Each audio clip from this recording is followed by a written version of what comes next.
समय पहले जैन पर्युषण पर्व के दौरान मुंबई में मांस की बिक्री पर 4 दिनों का प्रतिबंध लगाया गया। इसके बाद राजस्थान, छत्तीसगढ़, हरियाणा और गुजरात के अहमदाबाद में भी इसी तरह का प्रतिबंध लगा। इसके चलते पूरे देश में एक विवाद खड़ा हो गया। बड़ी बहस इस पर थी कि क्या लोकतंत्र में सरकार लोगों के सामान्य खाने पीने को प्रतिबंधित कर सकती है। राज्य सरकारों का तर्क था कि जैन धर्म में हिंसा वर्जित है और पर्युषण के पर्व के दौरान कुछ दिनों के लिए मांस की बिक्री और जानवरों के कत्ल पर प्रतिबंध जायज है। उसके आलोचकों का तर्क था कि प्रतिबंध के कारण राजनीतिक है। कुल मिलाकर इस बहस का ज़्यादातर हिस्सा प्रतिबंध समर्थक दलों और विरोधी पक्षों की राजनीति को ही समर्पित रहा। इस दौरान मांसाहार को भोजन का एक हिंसक विकल्प बताने वाले तर्कों या धार्मिक मान्यताओं पर ज़्यादा बहस नहीं हुई, जबकि वैज्ञानिक प्रमाण कहते हैं कि यह गलत धारणा है। मांसाहार की तुलना में शाकाहार कहीं ज़्यादा हिंसक विकल्प है। अनाज उत्पादन के लिए पहली शर्त होती है कि खेत तैयार किए जाएं। इसके लिए स्थानीय वनस्पतियों को नष्ट किया जाता है और इस दौरान इन पर निर्भर रहने वाले जानवरों की भी मौत हो जाती है।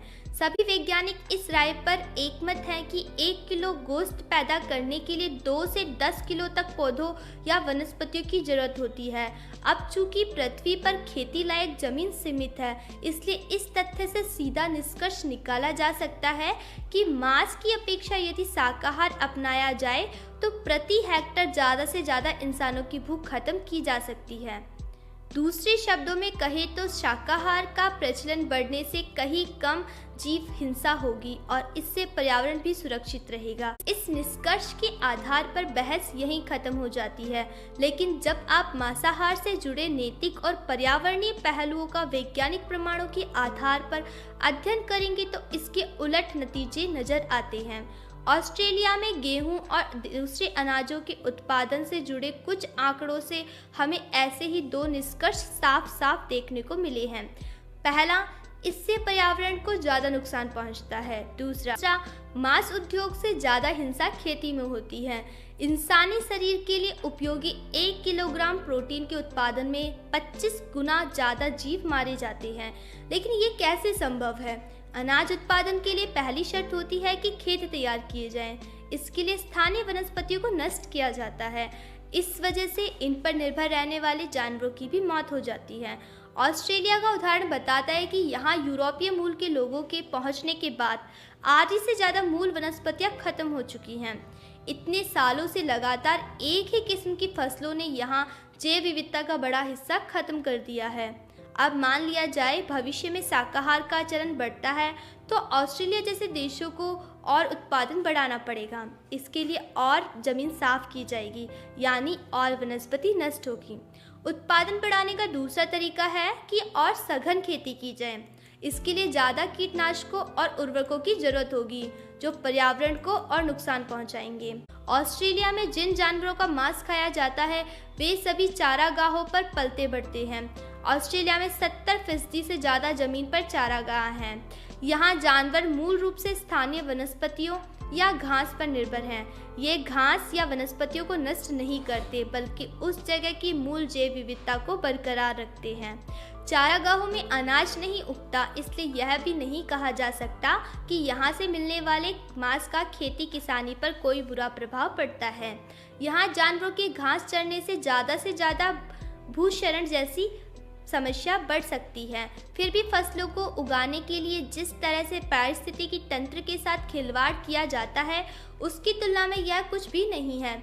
मांसाहार के खिलाफ एक तर्क ये भी दिया जाता है कि जिन पशुओं को मांसाहार के लिए पाला जा रहा है उन्हें अनाज खिलाया जाता है जो इंसानों का मुख्य भोजन है, यानी उनसे जितना मांस मिलेगा उससे कई ज़्यादा अनाज भी खा जाते हैं। लेकिन ऑस्ट्रेलिया का उदाहरण बताता है कि यह धारणा बिल्कुल गलत है। देश के सिर्फ 2% पशुओं की खुराक में अनाज शामिल होता है, बाकी के लिए चारा ही मुख्य आहार है। अब तक इस बहस के एक दूसरे पक्ष जीव हिंसा पर गौर करते हैं। ऑस्ट्रेलिया में एक गाय या बैल का औसतन वजन 288 किलो होता है। इसमें 68% बोनलेस मीट होता है। इस मीट में 23% प्रोटीन होता है, यानी एक जानवर के मारे जाने पर 45 किलो प्रोटीन मिलता है, यानी 100 किलो प्रोटीन के लिए 2.2 जानवरों की हत्या होती है। यदि शाकाहार के पक्ष में जीव हिंसा को एक ढाल बनाया जाता है तो यह कमजोर ढाल है। लेकिन इसके बाद यह सवाल जरूर उठता है कि तब खान पान में नैतिकता का पैमाना क्या हो। शाकाहार और उसके लिए खेती में किस तरह की क्रूरता व हिंसा बरती जाती है, उसका सबसे बड़ा उदाहरण है चूहे। ऑस्ट्रेलिया में हर साल पैदा होने वाले चूहों में से 80% जहर देकर मार दिए जाते हैं। यहाँ प्रति फसल 1 हेक्टेयर पर कम से कम 100 चूहे मारे जाते हैं। इस 1 हेक्टेयर में गेहूं का औसतन उत्पादन 1.4 टन होता है। इसमें 13% प्रोटीन होता है। इस हिसाब से देखें तो 182 किलो प्रोटीन के लिए 100 से ज़्यादा चूहे मारे जाते हैं, यानी 100 किलो प्रोटीन के लिए 55 से ज़्यादा जीवों की हत्या होती है। जबकि ऊपर हमने देखा था कि सीधे मांसाहार से 100 किलो प्रोटीन पाने के लिए सिर्फ 2.2 जानवरों की हत्या की जाती है, यानी शाकाहार में 25 गुना ज़्यादा जीव मारे जाते हैं। अब एक सवाल ये उठाया जा सकता है कि कीड़े मकोड़ों या चूहों को किस हद तक एक जीव माना जाए।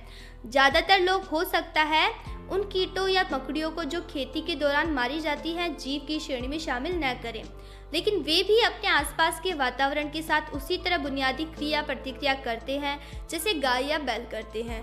यही बात सांप और छिपकलियों के लिए भी कही जा सकती है, और चूहे तो इन सब से एक कदम आगे हैं।